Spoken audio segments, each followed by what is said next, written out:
Hello there, a very good evening and welcome to another edition of Primetime News on TV1. Let's start off with a look at your top stories for tonight.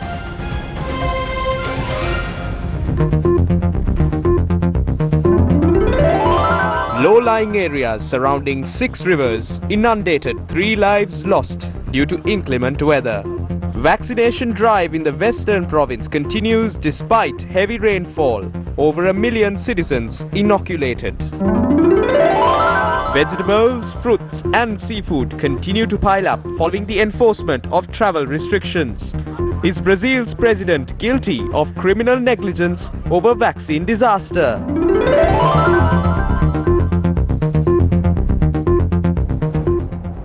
Islamic devotees across the island today celebrated the festival of Ramadan. The Ramadan festival begins after the new moon is sighted following the fasting period during the month of Ramadan. This annual observance is regarded as one of the 5 pillars in Islam. Islamic devotees were allowed to celebrate the Ramadan festival indoors this time, and a live broadcast of the Ramadan celebrations held at the Bamblapitiya Mohideen Jumma Mosque were conducted in a joint endeavour between Newsfirst and the Department of Muslim Religious and Cultural Affairs. In his message, President Gotabaya Rajapaksa said, "The reconciliation revealed by us to the world through building peace and brotherhood among the communities is an excellent example to the entire Muslim world. And without doubt, the appeal to save humankind from this lethal COVID-19 pandemic would be among the wishes of our Islam devotees." Further, the President says this month of Ramadan is a time to reflect the commitment and dedication the world has to creating a healthy lifestyle free of the prevailing pandemic. Prime Minister Mahinda Rajapaksa also conveyed his greetings to all Muslims who celebrate the festival of Ramadan and has called on the Islamic community of Sri Lanka to follow the religious values highlighted through the celebration of Ramadan, especially during these trying times. Opposition leader Sajid Premadasa in his message extended his wishes to the Islamic devotees who celebrate Ramadan and also thanked them for praying for all of mankind to be free of the COVID-19 pandemic. After A-levels or O-levels, the really smart and successful people choose ACBT. Call us and we'll tell you why. 23 years in Sri Lanka, managed by one of the largest education companies in the world, Navates Limited. Call ACBT on 077 3900.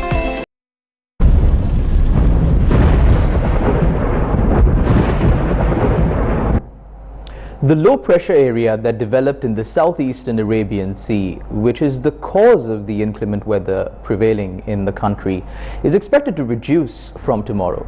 According to the Department of Meteorology, this low-pressure area that developed in the southeastern Arabian Sea is moving away from Sri Lanka and is expected to make landfall in Gujarat, India, and the coastal areas of Pakistan on the 18th of this month.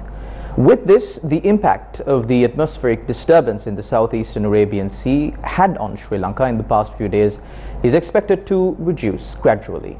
However, the incessant rains that prevailed in the country since last night till this morning has had a massive impact in many areas of Sri Lanka. Agalavatta in Kalutara has reported the highest rainfall of 336 millimeters in the last 24 hours that ended at 8:30 am. The Department of Meteorology said Podivala in Gaul experienced a rainfall of 332 millimeters and Katandola in Matara experienced a rainfall of 318 millimeters.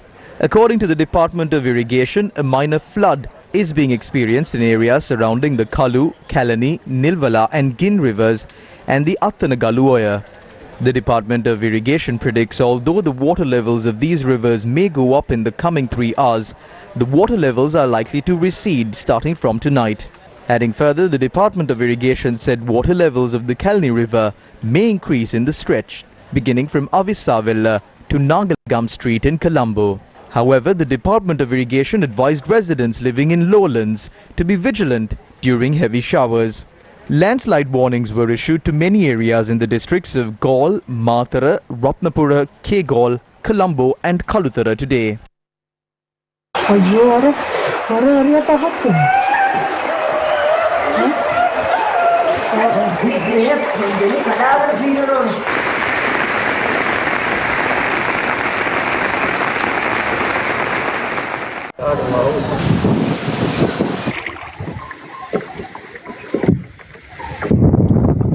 Karapitiya Godakanda Road and the Uluvitage Opatha Road were blocked after lowlands in Baddegama Galle were inundated today.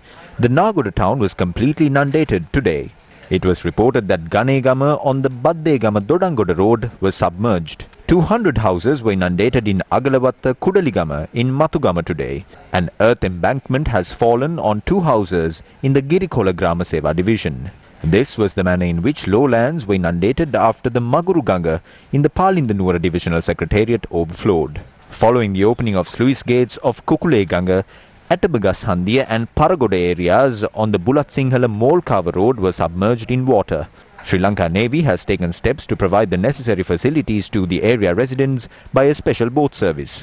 Residents living on the sides of the Pollatumodra River were severely inconvenienced due to the floods. Residents allege that numerous requests were made to the authorities to expand the river, but their efforts were proven futile.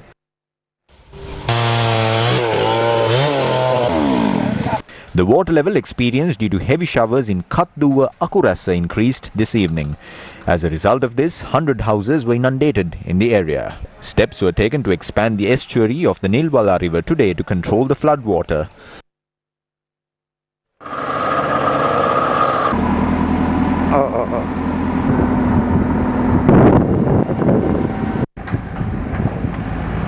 With the increase of water levels of the Kalani River, several houses near the Kalani Bridge were inundated. This was the manner in which Pattivala in Biyagama was inundated due to heavy showers.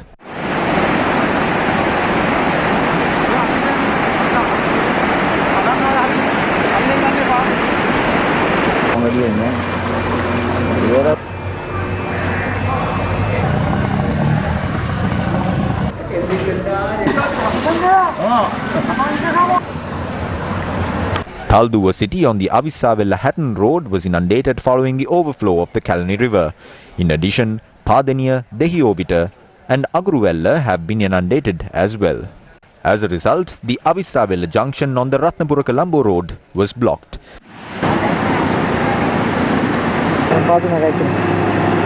Gale winds were experienced in Colombo last night. Trees were uprooted as a result in several parts in the city.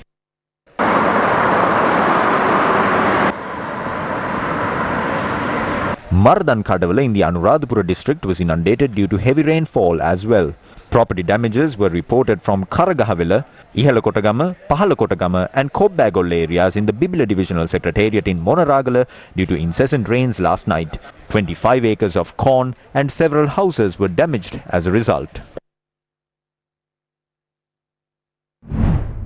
A number of tragedies were reported across the island owing to the inclement weather.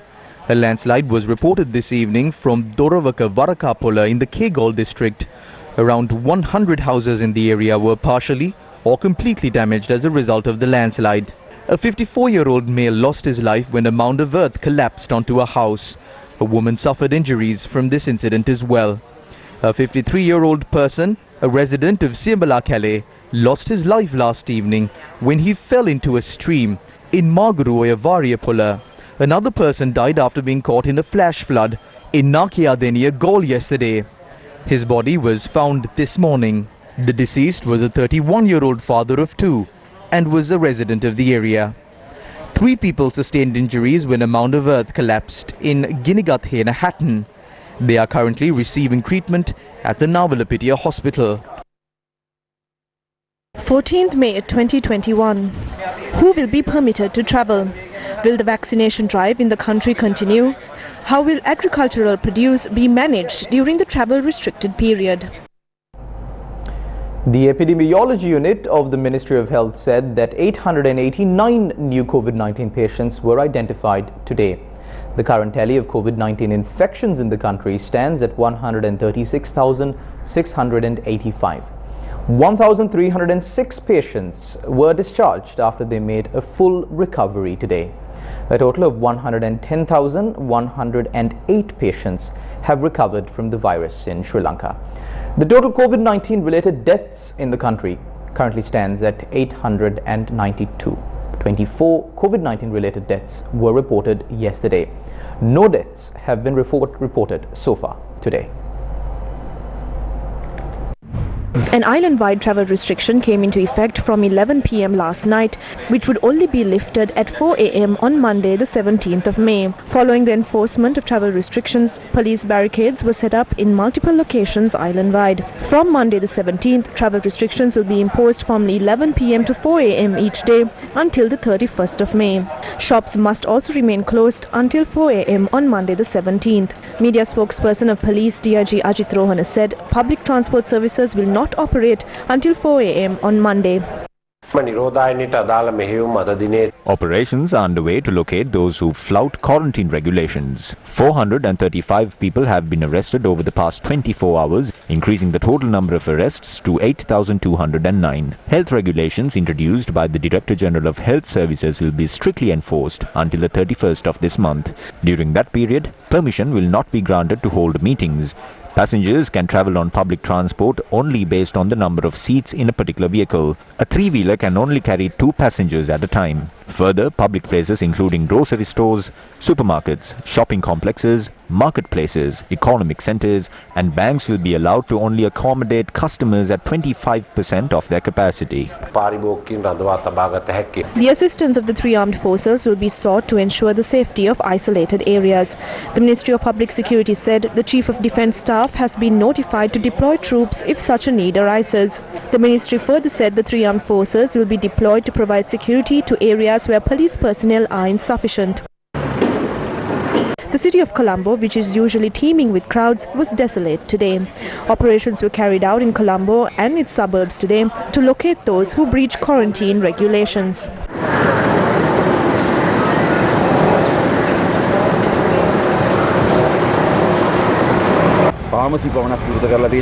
Only pharmacies will be permitted to remain open. Travel will be completely restricted. The law will be strictly enforced on anyone who breaks it.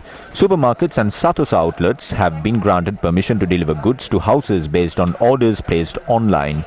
Delivery drivers who deliver ready-made food have also been granted permission to travel. Special police operations were held in several places including the Kalani Bridge, Baseline Road, Dematagoda, Grand Pass, Mutwal, Arm Street and Petah today.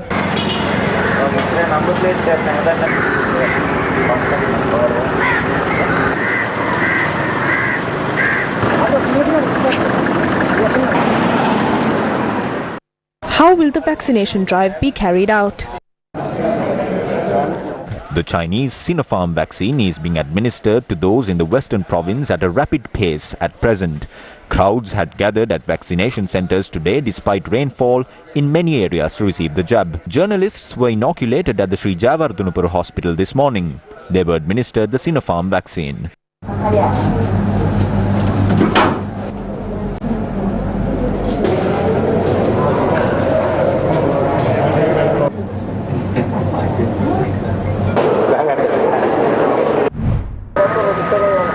A large crowd had also converged at the Roxy Garden in Vellavatta today to receive the Sinopharm jab.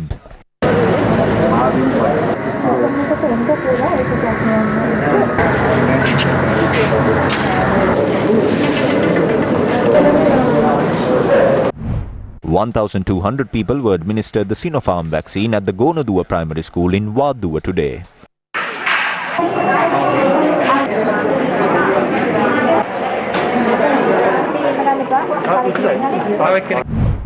A tense situation arose at the Payagala Bandaranaike College today when the Sinopharm vaccine was being administered to the general public.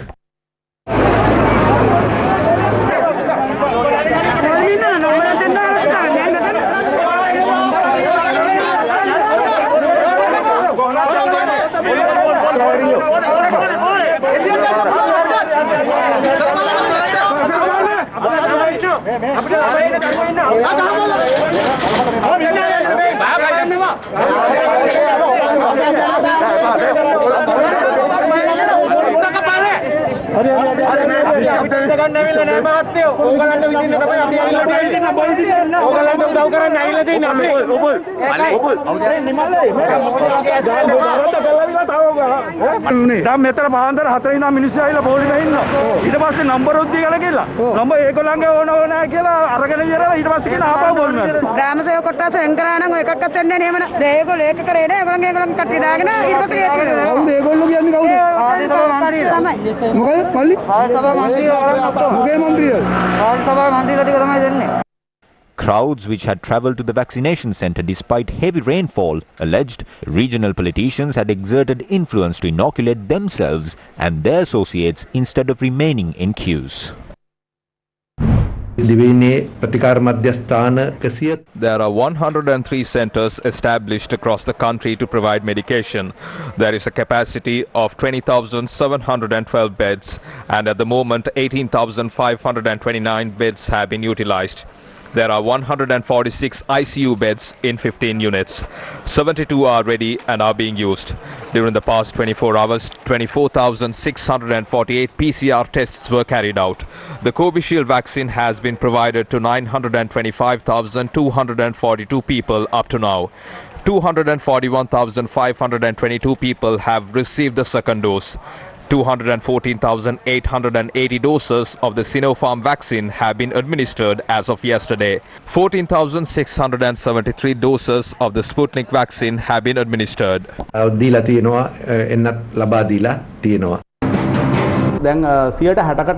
It is only if about 60% of the population is vaccinated that a nation can achieve herd immunity. Let's assume it's 60%. We have a population of about 23 million and that number must be multiplied by 2 to calculate the number of doses we need. We need a total of about 30 million vaccines to cover this 60%. We have still not been able to vaccinate even 2 million people in our country. So it is very clear that we cannot purchase 2 million vaccines in 6 months.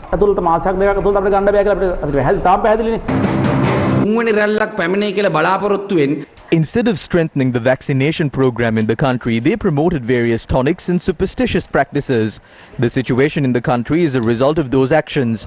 The current government must be held responsible for the people who died in this pandemic. The COVID-19 fund has a total of 1,360 million rupees. They have still not prepared the purchase invoices to pay for the Sputnik, Sinopharm and Pfizer vaccines.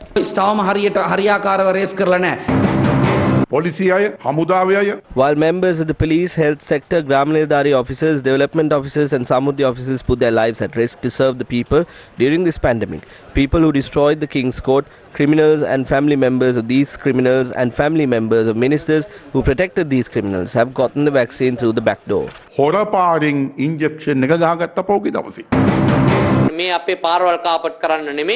Please give the people the vaccine, not carpet roads or build gyms. Countries like the UK are now ready to provide a third jab of the vaccine to people above the age of 60.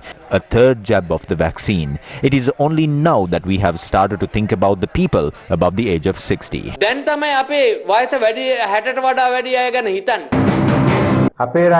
There is a shortage of vaccines in Sri Lanka. Everyone will only be vaccinated by somewhere around next year or by the end of this year. Until such time, we have to stay safe. The duty of the government is to listen to the medical advice and take action accordingly. If they recommend that the country should be closed down, then we will have to do it. We can assess the situation every week after that and decide on what steps are needed to curb the spread of the virus. I can't say if there are any other alternatives. There are no delays in the vaccination drive, but we do have some practical issues in getting the vaccine down from India.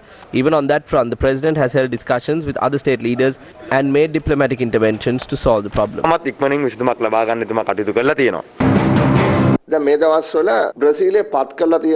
special investigative committee with 11 senators has been appointed in Brazil. The committee will investigate if the president and the government are at fault for the deaths of the people in the country and if there is a need to bring a motion of no confidence against the Brazilian president Jair Bolsonaro. In Sri Lanka too, they first laughed.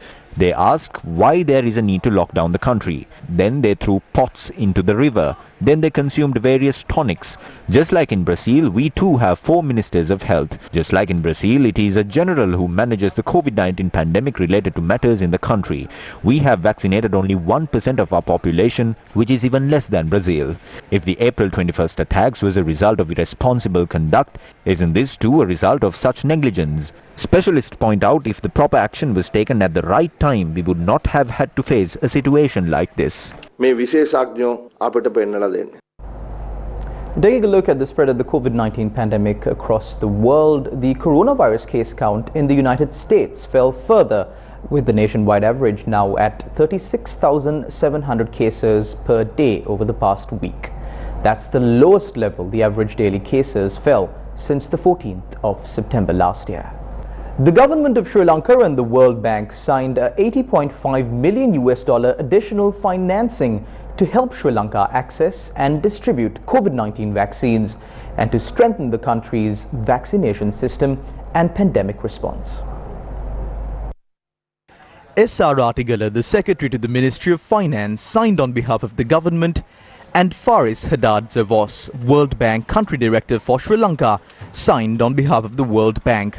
The World Bank Country Director said that solidarity and support for all stakeholders is key to fight this pandemic. The aim of the additional finance to the COVID-19 Emergency Response and Health Systems Preparedness Project is to purchase and deploy safe and effective COVID-19 vaccines that meet the World Bank's vaccine approval criteria, to strengthen relevant health systems that are necessary for successful deployment, and to prepare for the future. The World Bank in a release says the COVID-19 Emergency Response and Health Systems Preparedness Project, with a total of $298.07 million, has contributed to Sri Lanka's pandemic management and prevention efforts. Project funds have contributed to the provision of essential works, goods, services and consultancies for emergency pandemic management and prevention activities, including the procurement of medical and surgical consumables. අස්වැත් පැනලා ගිහිල්ලා ස්ථාලයත් සම්පූර්ණයෙන්ම කඩා වැටෙනවා. මෙවන් තත්ත්වයක් තුල රජයෙන් අපි ඉල්ලීමක් කරනවා. කරුණා කරලා මේ රටේ The horse has bolted and the stable has collapsed. Against such a backdrop, we request the government to bolster the economic strength of the ordinary citizen in the country. Extend the debt moratorium that was given to small and medium-scale business owners, extend the moratorium on vehicle leases, and end this culture of stealing vehicles and threatening the general public. Look at the hunger of the people. We are ready to provide the financial strength needed in Parliament as the opposition.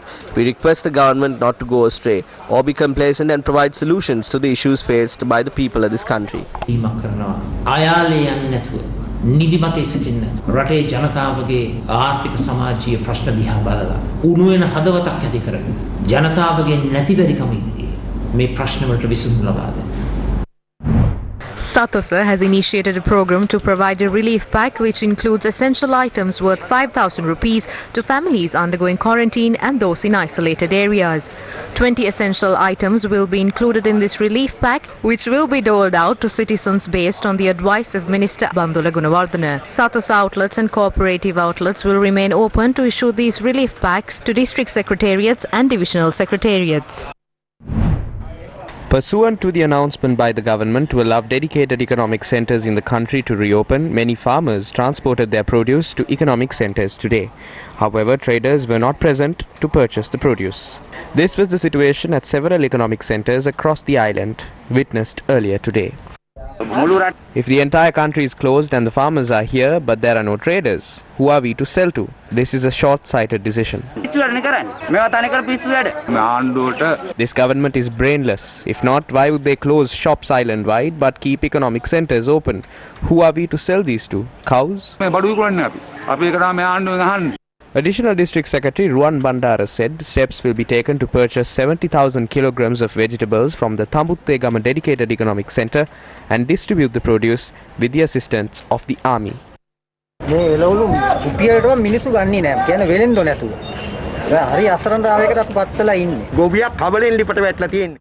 farmer is destitute. No one pays attention to our woes. the government lies to the people. We will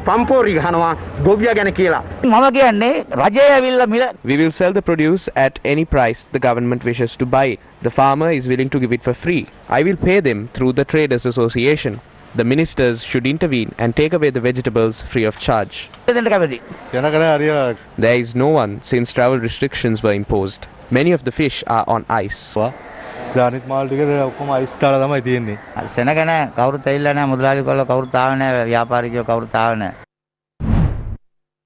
A new ward complex to treat COVID-19 patients is being constructed at the premises of the Mullaeriyawa Base Hospital with the efforts of the Sri Lanka Air Force. Commander of the Air Force, Air Marshal Sudarshana Patirana, visited the site today to inspect its progress.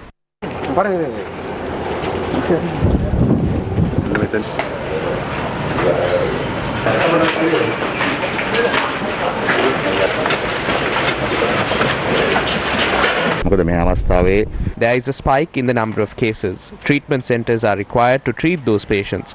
Construction of this complex commenced in March. Today, I directed them to complete construction within a month and hand it over to the hospital. We will be back with more news on the other side of this short commercial break. After A levels or O levels, the really smart and successful people choose ACBT. Call us and we'll tell you why. 23 years in Sri Lanka, managed by one of the largest education companies in the world, Nevertez Limited. Call ACBT on 077 3900. Welcome back to the news. A farmer is a person who takes care of his cultivations as if they were his children. Farmers protect their cultivations from pests and nourish it with fertilizer. However, today, farmers across the island lament that they cannot provide this protection and nourishment to their crops. Farmers in Manipuram, Norachole, Kalpitiya are accustomed to cultivate crops such as capsicum, onion and chili. Despite the challenges brought forth by COVID-19, these people cultivated their lands. But now, the destitute farmers do not have fertilizer. Officials say that they are distributing fertilizer, but farmers in the area spoke to us about what happens to these sacks of fertilizer. When the fertilizer comes, rich businessmen come here and hide it. Please distribute the fertilizer among the farmers properly. Farmers who purchase around 2 to 3 sacks of fertilizer have no fertilizer to purchase. We challenge these people to come to our fields and attempt to cultivate with organic fertilizer on 2 acres and show us how agriculture can be uplifted. The plight of the farmer in Poramba Akuressa is the same. When the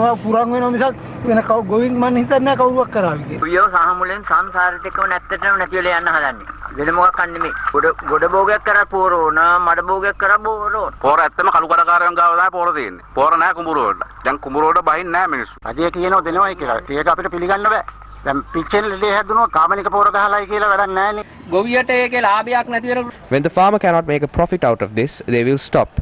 Multinational companies are behind it. This land is so fertile that when a seed is dropped on the ground, a tree will grow into it. These multinational companies are trying to take it away from us. In the future, people will not have rice, but they can eat grass.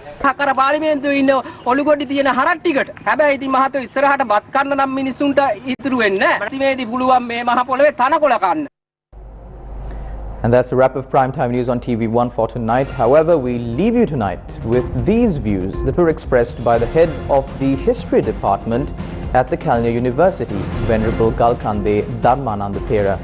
He was speaking at the Gammadda Damsavya program. Take care. Good night. I'm Charlene Benedict for the News First team, along with our sign language interpreter for tonight, Paraka Gabriel. Take care. The Epilogue. Only a few people will end up in a critical condition from this virus. Others can save themselves from this. If we can be mentally and emotionally strong, we can overcome this tragedy. Even the doctors will find it difficult to treat a patient if the patient is not mentally ready to be cured. Lord Buddha, while he was sitting under the Bo tree, said, "Dying is better than losing a battle." What I have to say is that our citizens who were nurtured by Buddhism can definitely overcome this. Make sure you spread the courage you have to the people around you. Share your courage to doctors and nurses. The health officials are weary now, but if you tell them that you are ready to be cured, they will be courageous. අර සියලු දෙනා ධෛර්ය සම්පන්න වේ තව ඉස්සරහට වැඩ කරන්න.